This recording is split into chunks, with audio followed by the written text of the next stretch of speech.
In the last release, Mastercam 2025, Safety Zone for Multi-Axis Hole-Making Toolpaths received some additional parameters for users to tailor their transition motion. In Mastercam 2026, we have added controls for linking motion priority. Let's take a look at an existing multi-axis drilling toolpath. Here we have the vectors turned on to see the tool angle changes.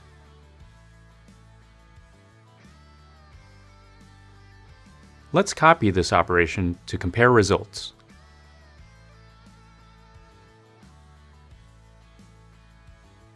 In the Safety Zone page, under the Linking Parameters dropdown, we see a new group of controls called Motion Priority.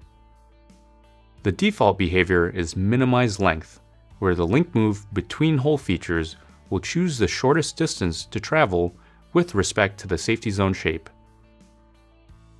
Certain Safety Zone geometries with minimum length might not generate the most efficient motion on your machine, so we introduced Minimize Angle and Balanced options.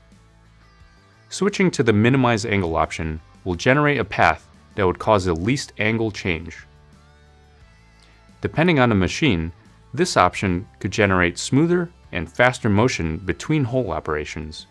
Let's see what the results are compared to minimized length.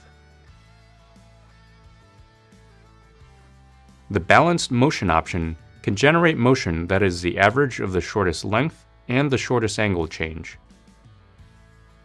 Depending on the geometry shape, the result would either be the same as minimize length or minimize angle.